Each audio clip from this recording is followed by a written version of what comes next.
ದನ ಜಾನುವಾರು ಸಾಕುವವರು ರೈತರು. ಅವರ ಉಪಕಸುಬುಗಳಲ್ಲಿ ಅದು ಒಂದು. ಅದು ಅವರ ಅವಿಭಾಜ್ಯ ಅಂಗ.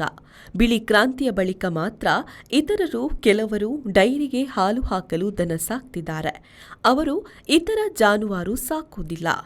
ಅದೇನೇ ಇದ್ರೂ ಕೃಷಿಕರ ಬದುಕಿನ ಅವಿಭಾಜ್ಯ ಅಂಗವಾದ ದನ ಜಾನುವಾರುಗಳ ಪೂರ್ಣ ಹಕ್ಕು ರೈತರದ್ದು. ಸಾಕಿದವ ಮಾರಾಟ ಮಾಡ್ತಾನೆ, ಸಾಗಿಸ್ತಾನೆ. ಅದಕ್ಕೆ ದೊಣ್ಣೆ ನಾಯಕನ ಅಪ್ಪಣೆ ಬೇಕೆ? ದನಗಳ ಜೊತೆಗೆ ರೈತರು ಸಾಕಿದವರು ಯಾವುದೇ ಧರ್ಮದವರಾದರೂ ಮಾತನಾಡೋದನ್ನು ನೋಡಬಹುದು. ಹಣಕ್ಕಾಗಿ ದನ ಸಾಗಾಣೆ ತಡೆದು ಹಿಡಿಯುವವರಿಗೆ ಕೆಲವೊಮ್ಮೆ ದನ ಯಾವುದು ಎತ್ತು ಯಾವುದು ಗೊತ್ತಿರೋದಿಲ್ಲ.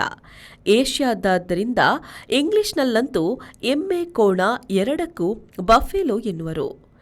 ದನವು ಯುರೋಪ್ ಮೂಲದ್ದು. ಕೌ ಗೌ ಗೋವು ಎಲ್ಲವೂ ಅಲ್ಲಿನ ನುಡಿ ಮೂಲದ್ದು.